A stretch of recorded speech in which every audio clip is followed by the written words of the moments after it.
Hi there, this is Love Johar. Thank you so much for tuning into this video and thank you so much for watching this channel.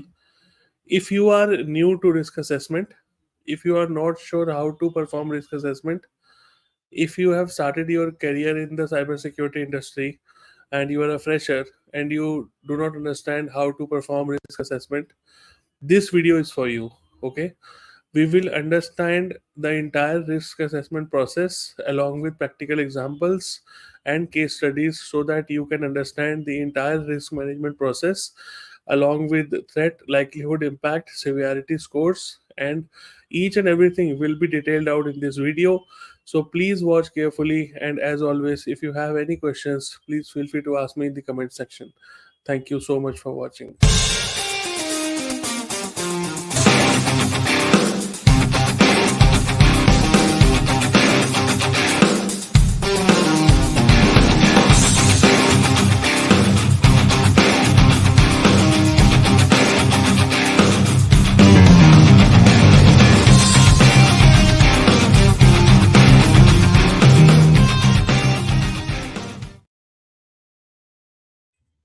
So, what is risk assessment first of all?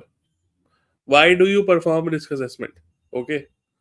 So, any organization, if you have, would have one thing in common. All the organizations have one thing in common. Okay. Every organization tries to deliver value to their customers. Okay. So, now when you deliver value to your customers, what do you need? Any organization, when they are trying to deliver value to their customers, need data, information, infrastructure, systems, devices. All these things are required by any organization in order to deliver value to their end customers. Okay. So, what is the reason of performing risk assessment? You have to ensure that the organization, while meeting its end goals and delivering value to the end customer, should be protected from any kind of data breaches or from cybersecurity threats. That's why you perform the risk assessment in advance, because it is a proactive approach to make sure that all the vulnerabilities, all the critical information security risks within your environment are mitigated timely. Okay, so I hope this makes sense now. So here also it mentions the same thing. Protecting your valuable data and systems from cyber threats require a proactive approach. So risk assessment is a proactive approach. A cybersecurity risk assessment plays a crucial role in identifying vulnerabilities. Vulnerabilities are nothing but weakness in your system. Okay, any weakness. For example, unpatched servers, firewall rules misconfigured properly, admin passwords are default, nobody has changed them. All these are vulnerabilities. Okay, could be a number of them. Now you have to identify the vulnerabilities, you have to analyze their impact, what would happen if somebody tries to exploit them, and accordingly you prioritize your risk mitigation strategies. This is what is risk assessment, and this is why you perform risk assessment. Okay, now let us understand the steps involved, and then of course we will also understand the practical examples. We will take two examples so that you can completely understand risk assessment in this entire video. And as always, if any doubts, please feel free to comment in the comment section. So first step is to define scope and objectives. So the scope is, as I mentioned, what all assets do you have using which you are trying to deliver the value to your customers. These assets could be tangible or intangible items. Okay, you could have your data, your intellectual property, your systems, your network infrastructure, your devices. All these could be your assets. Okay, and while doing the risk assessment, what is your goal? Your goal is to identify the vulnerabilities associated with these assets, comply with the regulations if there are any third party regulations or any uh, you know regulatory compliances if you have, and third and the most important thing is proactively improving the security posture of your organization. Okay, so these are your scope and objectives and goals for performing risk assessment. Now, how to identify assets? Creating a complete inventory of all IT assets includes, so this is only a list of the assets. Okay, you can have many more than this. This is only a collated list for your reference. Servers, desktops, mobile devices, all these are assets. Okay, tangible assets which you can touch, physical assets. Then you have applications, databases, and cloud services, intangible assets. Again, you have tangible assets, network devices, routers, firewalls. Then you have intangible assets, sensitive data, financial, personal, and intellectual property. So you need to identify what all assets are critical to your organization. You have to create a list of them. Okay. Now you need to identify the threats and vulnerabilities. How you can do that? There are different ways to do that. The most easy way to do that is using a software vulnerability scanning tools. There are many vulnerability open source tools out there you can use. Very common is Tenable. Tenable you can use. Apart from Tenable, there are also n number of different vulnerability scanning tools. You can use them. Okay, so these are some of the areas how you can identify the threats and vulnerabilities. Now, after you have done that, okay, then you have to analyze each identified threat and a vulnerability based on their likelihood. For example, how likely is it going to occur? Okay, is it rare? Is it occasional? Or is it very frequent? This is the likelihood of occurrence. Okay, impact. What would be the possible impact? What would be the potential consequences? Will there be financial loss? Will there be reputational damage? Will there be data breaches? So you have to understand, if the vulnerability has been exploited, what would be the potential impact to the business. Okay, then you have to define vulnerability severity. Okay, how easily can it be exploited. Okay, then you need to understand the existing controls. Are there any controls which are already in place? Okay, so you use a risk scoring methodology to rank the risks based on the combined impact and likelihood. Okay, evaluate and prioritize risks. Now, once the risk scores are there, you review them and you identify what are the most high priority risks for your organization. How do you do that? Any asset which has direct value to the business. For example, there is a e-commerce website that your business is hosting, and there is a web application server which you have. So if the web application server goes down, the entire website would stop working.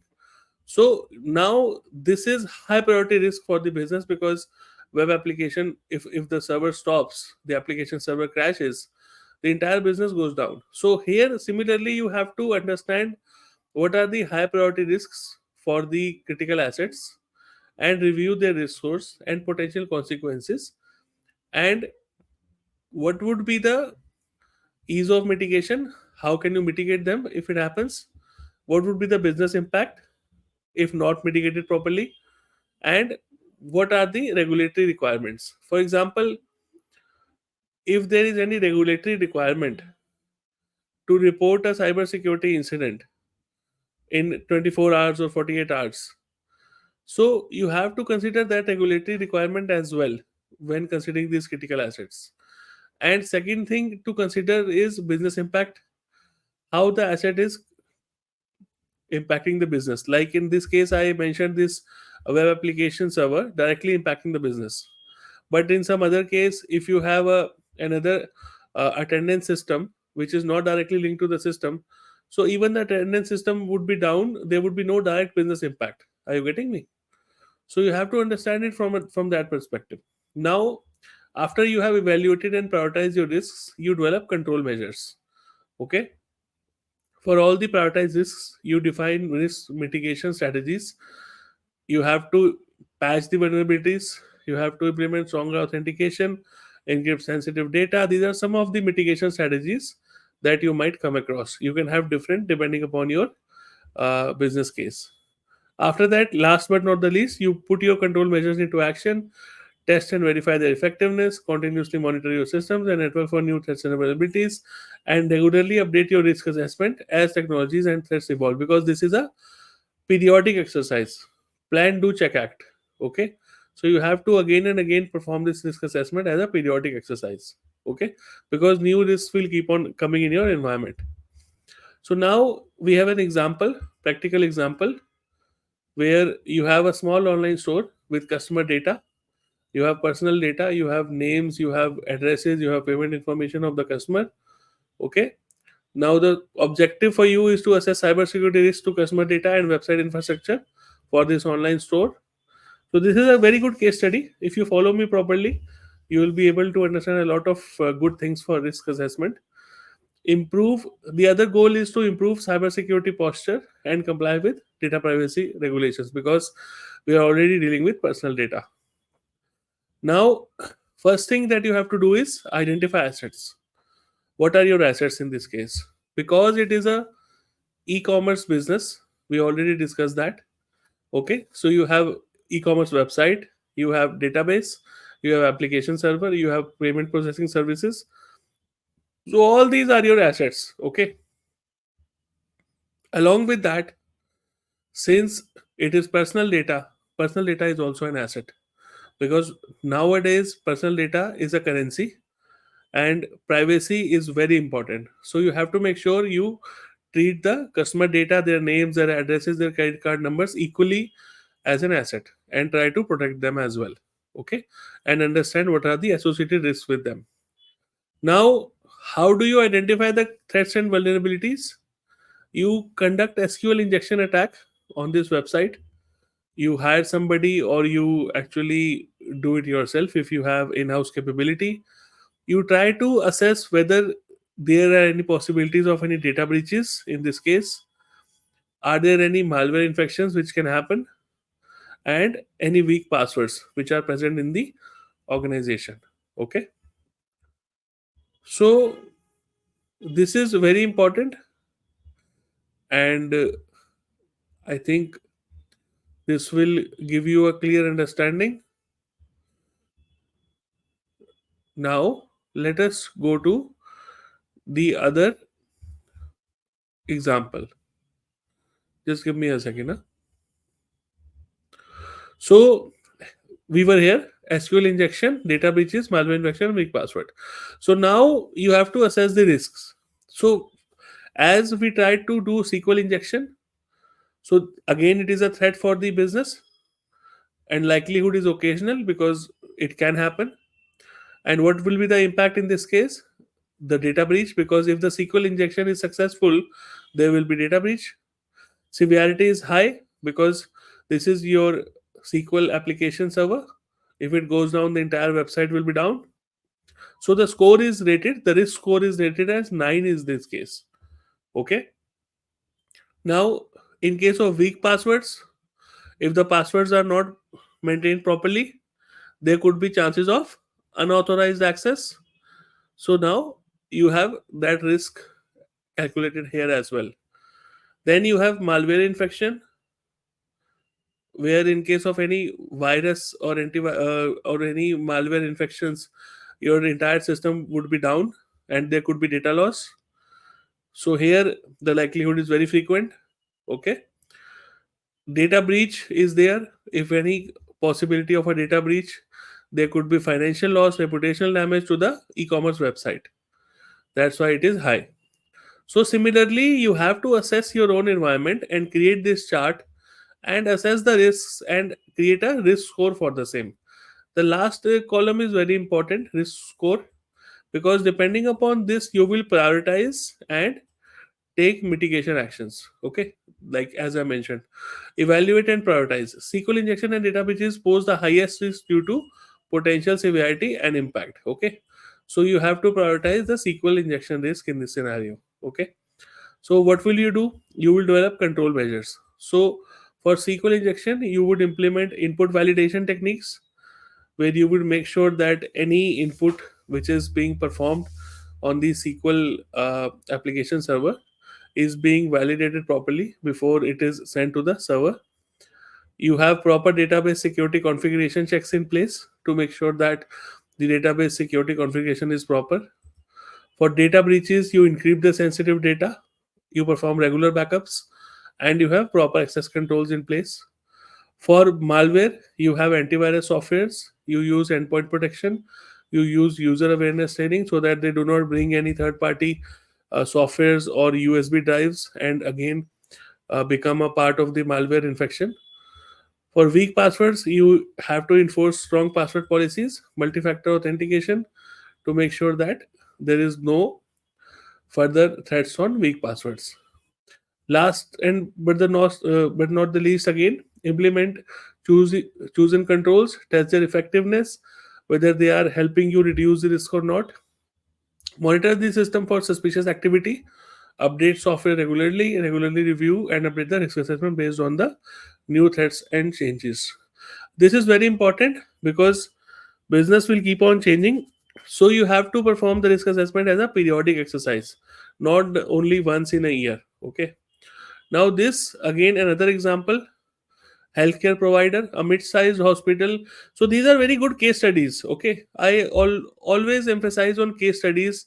My friends always said that, love, we are not able to find any case studies. So now I am sharing all these case studies with you. I am trying to help you out so that you can get an idea of how risk assessment takes place in a e-commerce business, how risk assessment takes place in a healthcare providers for a medical and hospital data. So you have to understand these case studies, and if you want more case studies, please feel free to add in the comment section. I will give you more case studies also, because only case studies will help you understand cybersecurity. There is no other way. Okay, there is no other way. If you do not understand the case studies, you would never understand the principles behind the logics behind why we are doing certain things the certain way. Okay, so make sure you understand these case studies.